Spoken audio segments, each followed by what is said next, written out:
Kaikuren ustez, ekoizpen arduratsua da gure abeltzain guztiei, handiei naiz txikiei, laguntza bera ematea. Kaiku kilometro zero, ekoizpen arduratsuko esnea.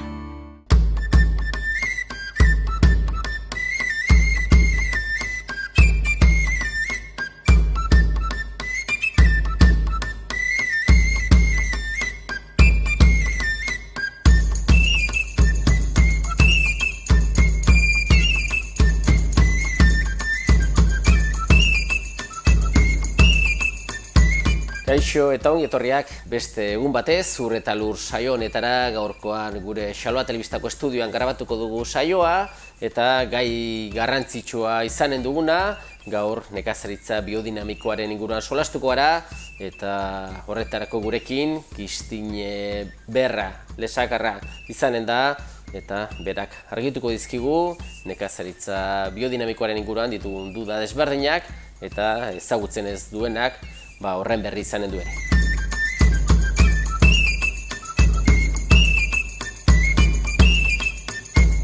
Saioaren hasieran esan dugun bezala, gaurko honetan saio osoa nekazaritza biodinamikoari eskainiko diogu, gai garrantzitsua, interesgarria eta behar bada askorentzat ez ezaguna, eta horretarako gurekin Kristine Berra lesakarra dugu, bera esperientzia handia duen emakumea gai honetan, aditua, eta bera saiatuko da, balik eta hobekien, guri, kontzeptu guzti hau denak helarazten. Talaxe da ez, Kristine, nekazaritza biodinamikoa, zuk azkenean asko landu duzun gai bat, askorentzat behar bada ez ezaguna, baina txiki-txikitatik landu duzun gaia ez. Bai, txikitatik egiten dugu naturakin, ez gai erosteko gauzak. Orduan, ni goratzen naiz ginen beste lagun batek eta biok xixare biltzen, arrantzale baten dako. 5 urte naukan uste, laguna ere bai.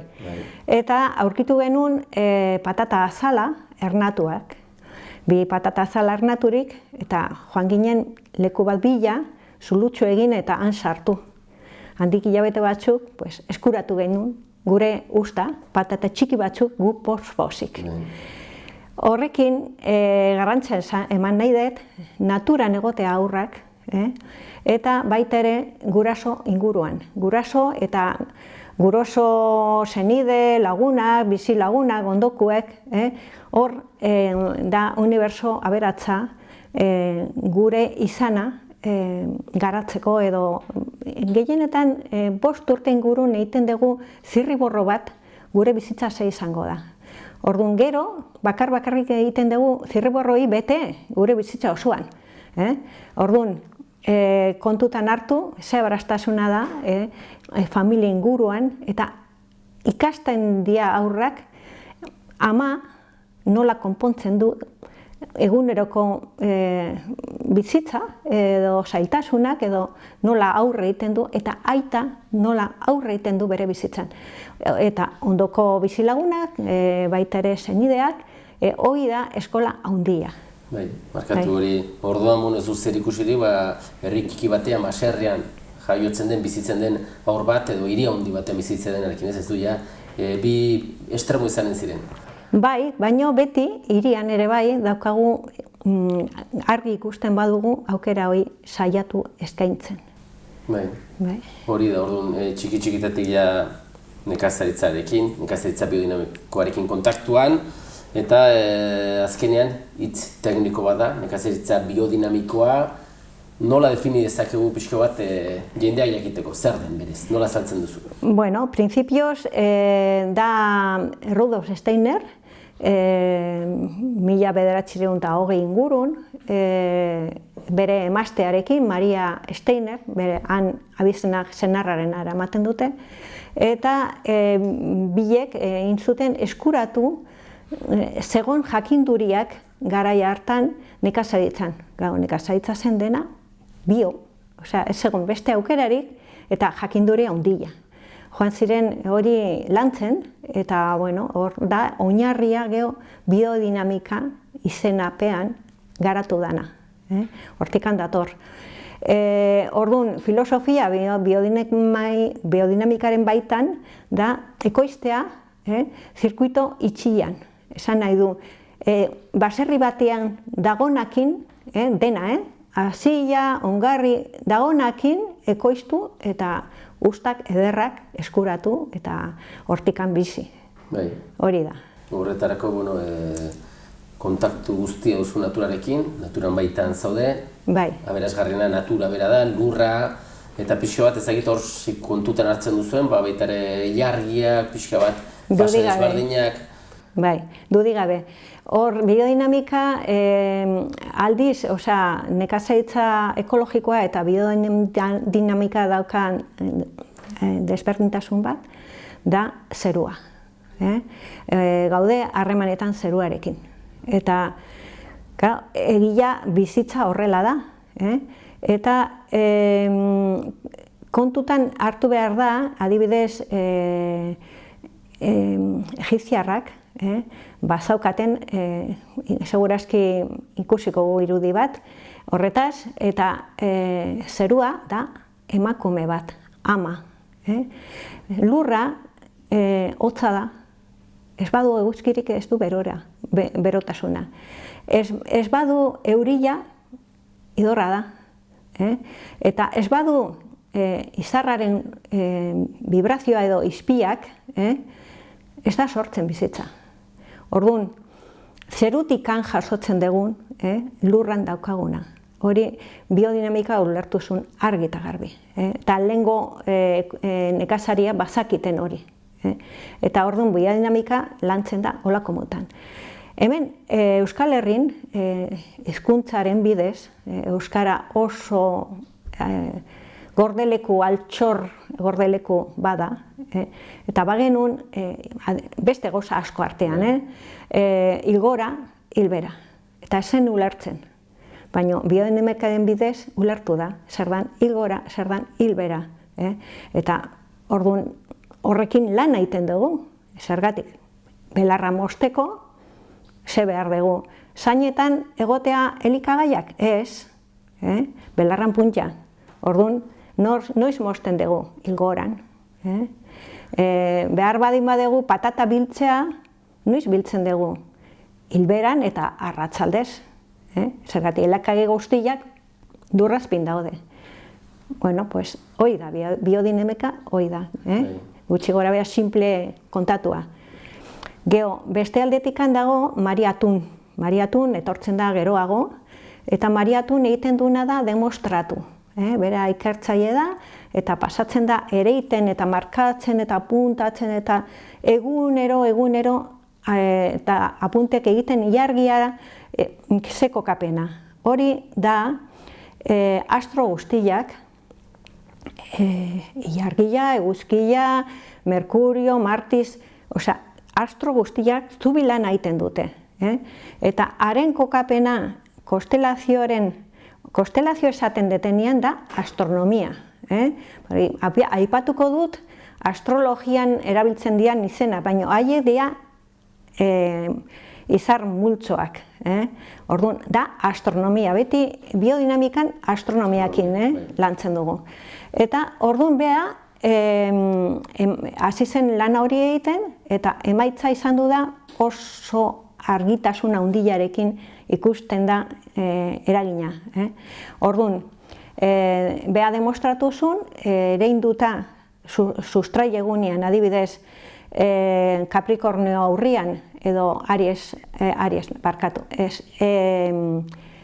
Virgo aurrian, edo Tauro aurrian, arbiak, inzun arbiarekin, arbitxokin, arbitxo txikilloiek, inzun, eta emaitza zen zaina potolo-potolo gu nahi dugun bezala.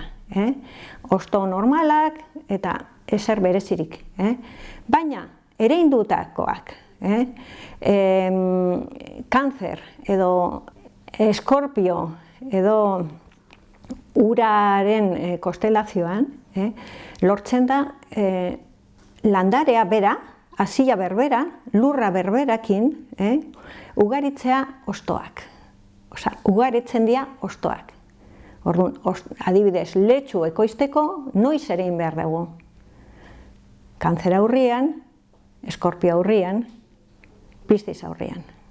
Orduan, lortzen dugu hostoak. Nahi badugu loreak, bea, hasi berberarekin egin duzuen baita ere lore egunetan. Eta ze emaitza.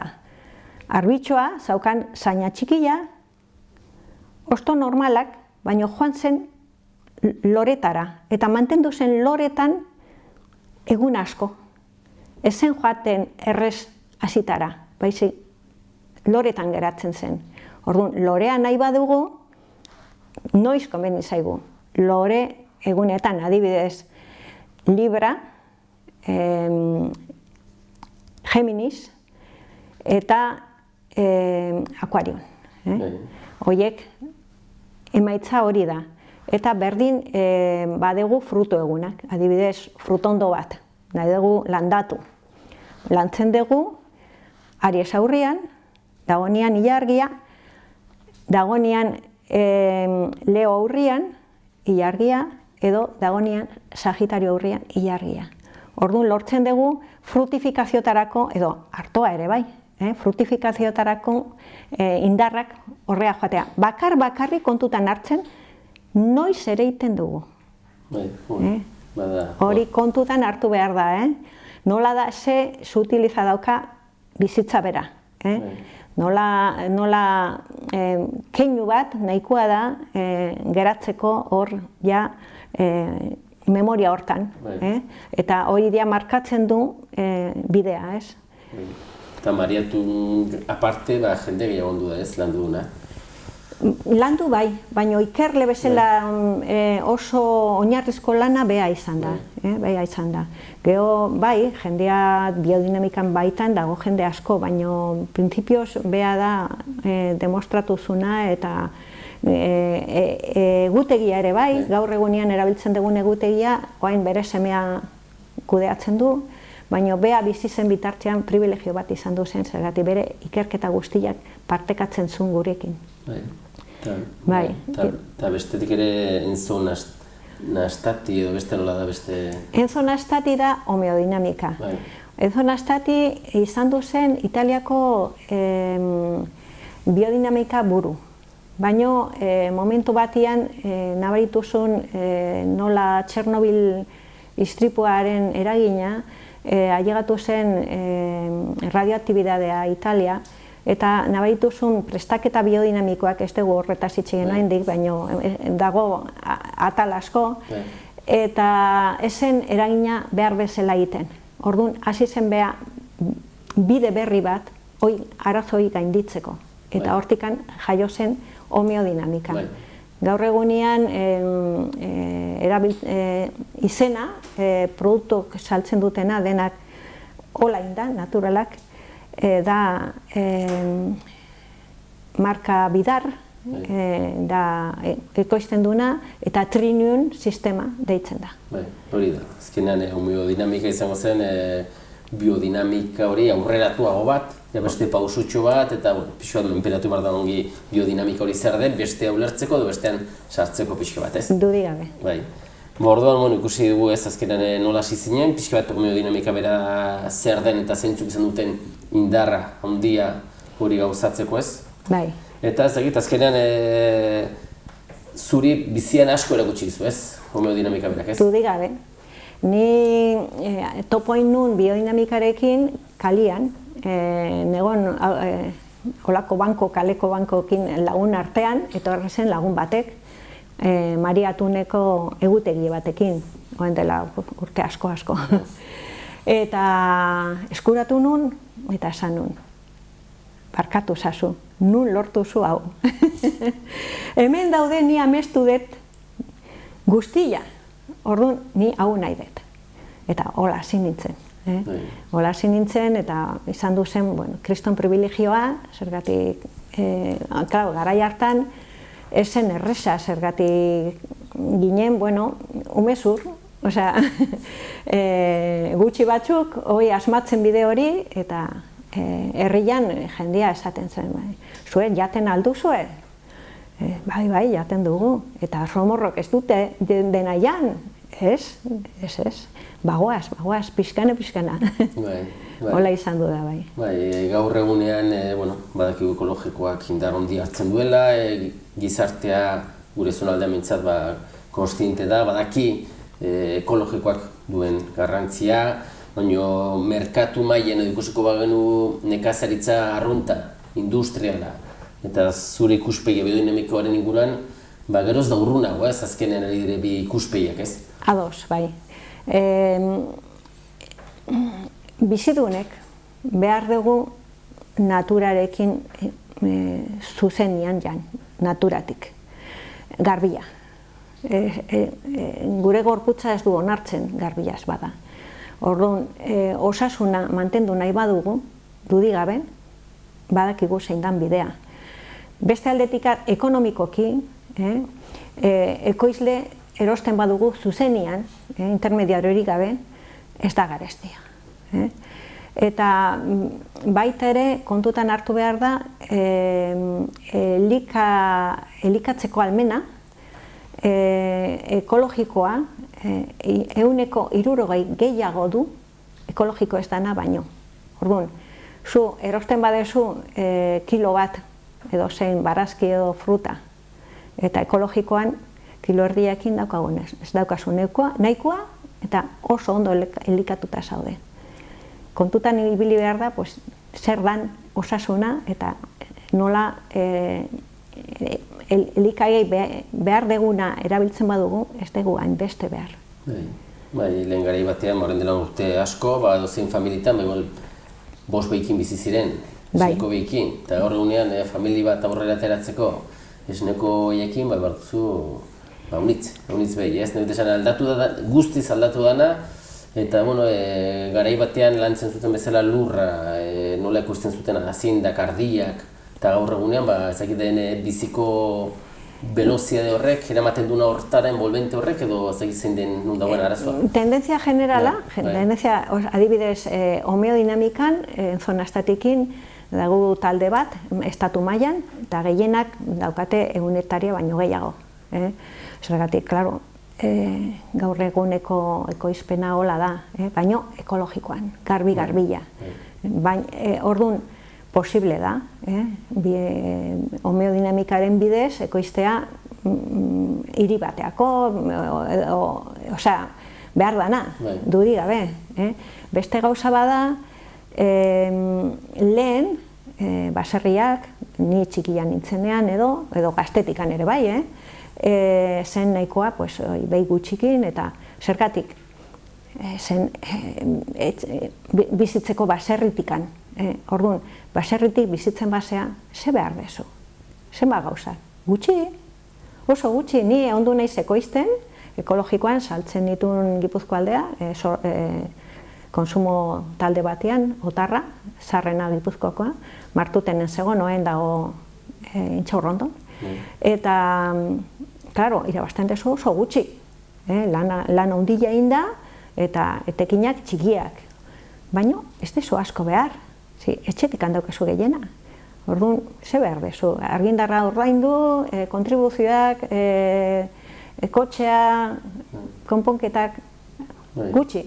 Orduan, klaro, hola bizi zen lehen, baina orain batzuk saiatu dira, eta saiatzen nahi dira, etekin ekonomikoak den bidez bizitzea. Orduan, ez da kontuak ataratzen. Horko bidetikan ekoizpen industriala ez da kontuak ateratzen. Aldiz, beste batzuk hartu dute beste bide bat, eta da ekoiztea neurriz eta salmenta zuzena, dudigabe beti. Edo batzutan baita ere salmenta biodinamika erosten du zuzenien baita ere.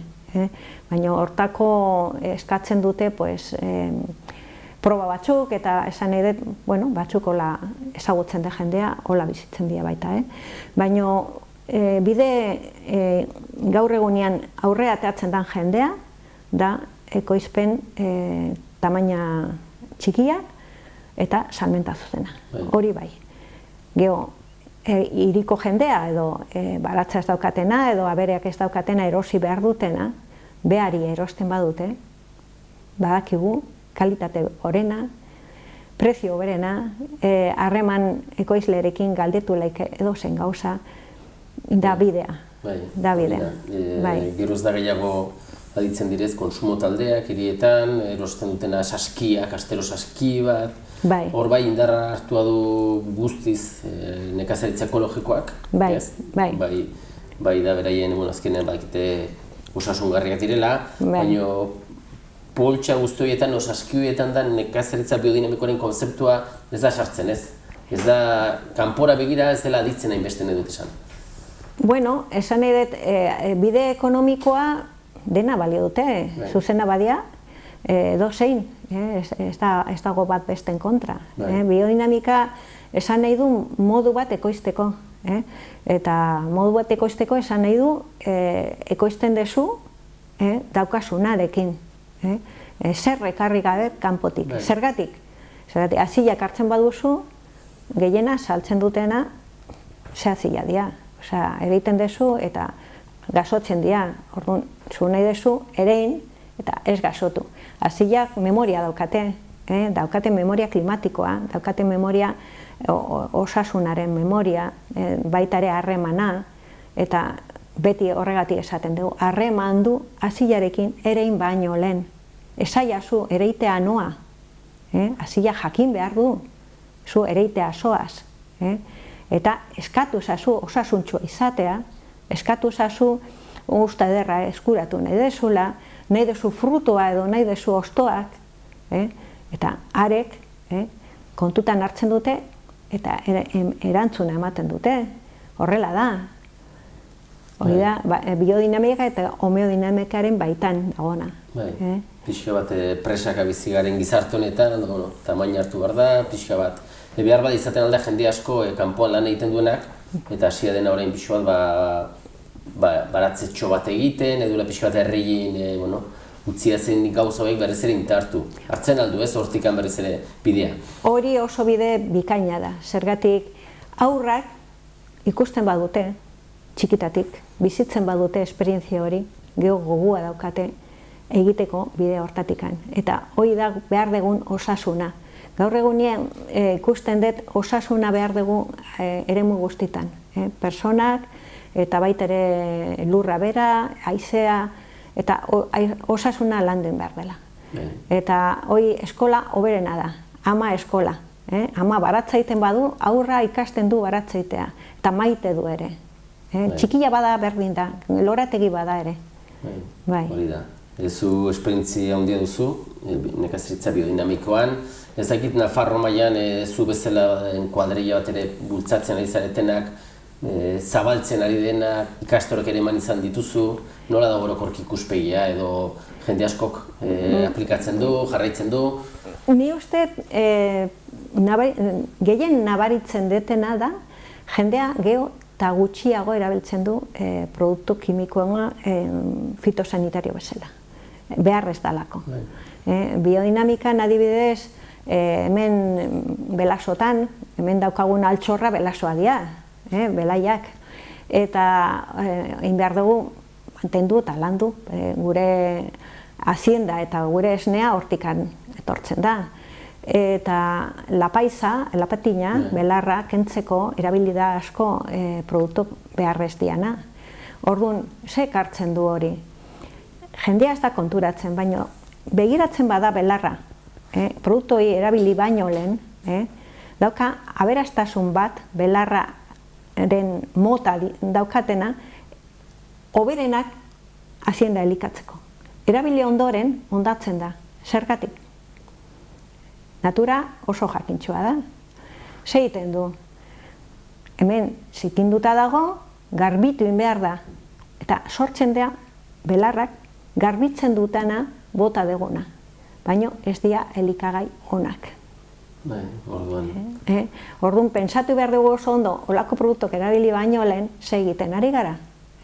Zeratik nahi badugu kalitatezko belarra, ez da konbeni hori erabiltzea. Orduan, hasten geha harremantzen, erremedioa. oso simplea da. Biltzen da lapatinaren azila, abuztuan, idorra donean, komeni da plastiko bolsa eraman ez joan ereiten, eta multzo handi bat. Edo bestela asko bada erre, antxe bertan, moztu eta erre lurren gainen. Ez bada asko, bildu eta suba joan erre. Ondo erre hasi guztiak. Erre ondoren, ahutsa hori nazten da zu ahutsakin, zabaltzeko hobeto, bestela ez da ondo zabaltzen. Eta gero, zabaldu ere mutan. Ze egiten dugu horrekin? Mezua zabaltzen dugu. Zabaltzen dugu mezu bat adierazten du. Gorputz fisikoa, landare bera, eta gorputz eterikoa da adibidez aura, batzuk ezagutzen dute, kamara kirlan nola agertzen da aura. Sakabanatzen bada, ez dago bizitzarik. Eta mezua hori bialtzen dugu, erre ondoren, zergatik erretzen, sakabanatzen dira. Orduan, sakabanatzen da lapatinaren eterikoa, ez edo zein. Orduan, gu zabaltzen dugun hori, mezua da lapatinan dako. Ez da leku egokia zuretzat, eta ez dira jaiotzen. Hori da biodinamika eta homeodinamika ere bai. Hori da, orduan, ikusten da, ez dela atzo sortutako gaia, bizi osoa irauten duen gai bat, zuk txiki-txikitatik, bizi eta kontaktuan izan duzuna, eta etorkizunari begira horreli gutxi bartzaio, posible denean, badakigu, ez dela erreza, zuk esan duzuna, etekin ekonomiko handi batzuk atera nahi ditunak, nekazaritzatik, zailago dela, baina, gutxienez kontzientzia bezala, familiak jarri dezaten... Ez pensa, udaberri pasata, etorri zen gela, gelatu zen behandu, maiatze aldea, eta ja zegon loreak, frutoren loreak, eta fruto batzuk etxian genuen pikuk ere bai, eta erori ziren. Baina, ekoizleak, bazaukaten trinium sisteman, ez ziren galdu. Azkenen erresistentziago dira, naturarekin kontaktuan daude, eta... Merkatuak aipatu duzu, bukatzen jateko pixka bat, merkatuak ezinbesteko plaza konsumitzaientzat, eta ekoizleen arteko harremana, eta salde erosketo horiek egiteko ez. Bai, hori garbi dago. Gipuzko aldera ohitura dago betitik, eta mantentzen dira batzuk eta oso garrantzi handiarekin. Hemen Nafarroan ez dago olako ohiturarik. Segurazki norbera bazaukaten ekoiztuta etxian, baina hori galtzen nahi da. Eta orduan ni usteet da momentua hasteko olako merkatu salmenta zuzena zabaltzea eta balore ikustea, ez daukagu, batzuetan baserritara joaten gara erostea, baina hori da bidea. Ekoizleek behar dute ekoizten dutena saltzea, eta alba da zuzenean. Orduan, bezeroak, jendea ere bai, behar du elikagaiak garbilak, eta da elkartzeko puntua hoberena. Da gauza bat ni ikusten den lehentasuna duna, eta borrokatu behar dugu, hori pixkana kontzientzia hartzen, ze garrantzizkoa dela, guztien dako natura mantentzeko behar dan bezala, baserriak irauteko, jendea maite duna ekoiztea bidea izatea, hogi bide duin bat, eta hori da bidea. Gero ere haziak lantzen dituzte, edo bestako haziak jasotzen dituzte, bada jende haunitzo, jende desberdina, trukaketa ez, hazien trukaketa pixka bat azkenean konpartitu egiten den hori ez, elkar banatu eta denek ez dut hazia denetari behar bada, baina bai beste batek izaten aldu, trukatzen aldugu, pixka bat kontzeptu zabal hori ere ez. Bai, hori da oinarrizkoa, zergatik gu ekoizten dugun haziak dia hoberenak, baina ez da hori bakarrik. Hor dago gauza gehiago. Adibidez, zu ereiten duzu letxuk, zai bat, dena letxuk, eta letxu horiek ze etorkizuna daukate. Ez badezu usten hazitarako. Ez dute umerik izango. Orduan ez dute etorkizuna izango, orduan gasotzen dira. Orduan beti konbeni da ustea eremu txiki bat hazitarako. Orduan beak mozten badugu hazitara ailegatu baino lehen, konturatu behar geha, bere garapenaren erdian eskuratzen dugu, ez dugu usten hazitara ailegatzea. Orduan konbeni da ustea zatitxo bat hazitaraino ailegatzeko. Eta lortzen dugu bi gauzak, landarea konten egotea eta aurrea gogua aurrea jarraitzeko, eta gure haziak hoberenak, beti hoberenak dira gu ekoizten duguna, dudik gabe. Eta bestela daukagu turkatzeko lagunekin, beak ekoiztutakoak eta aberastea gu daukaguna. Baina jatorria jakinin behar da beti. Nundi dator, nola ze lekutan, ze aroa, hori dena behar da. Hazila bera da, memoria horiek gordetzen du. Eta barietatea ja egina daude gure klimatarako. Eta ez da hori bakarri baizi, baita ere, memoria daukate belaunaldiz bizitu diana esperientziak. Eta horiten du ez gasotzea, ustak edarrak ematea, lan asko ez izatea, lan askoz gutxiago. Eta baita ere behar da harremana. Harremana landarekin, zergatik harremana da maitasuna. Eta maitasunaren bidez harremantzen geha landarekin. Eta landare nabaritzen badu maitatua diala, errespetatua diala, aurrea joaten dira. Ez dute asko eskatzen. Bai. Eta horren kontra bestalde batetik, gizarteak sortu duen kutsadura, ez? Orokorra, azkenean landareak lurratik bizi da, naturarekin kontaktuan behar du izan, baina bera ez du lortzen nahiko luken aire garbi hori izatea, zenbait lekuetan behintzat, ez? Kusten alde hortatik da naukarrera doala eta zuzentzeko nahiko lan dela, ez? Bueno, ez da kasualidadea zuhaitzak, dia, eta belarra bera ere bai, dia garbitzen dutena haizea. Orduan, esaten dutenean bai, haizea kontaminatua, zuhaitza landatu. Bete mundua zuhaitzaz, zergatik horiek garbitzen dute.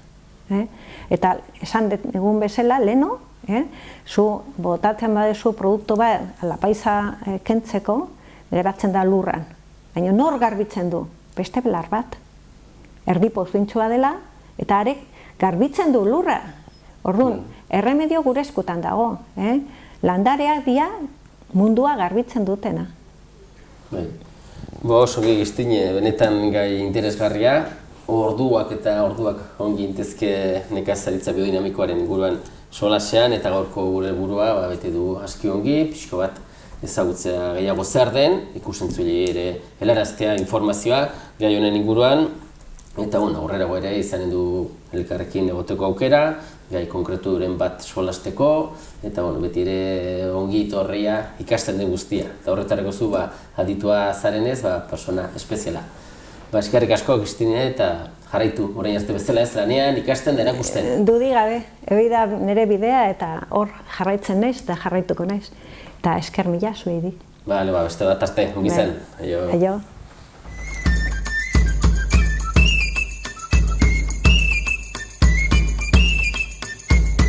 Besterik gabe, agur esateko ordua iritsi zaigu eta eskerrak emanez zuen arretagatik agurtzen gara. Datorren saio arte, ongi segi.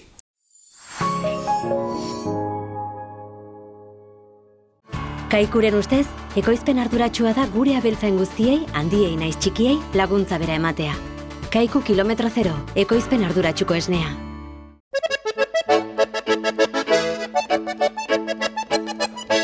Irungo Meaka auzoan Ola sagardotegian famili edo lagun artean giro ezin hobea.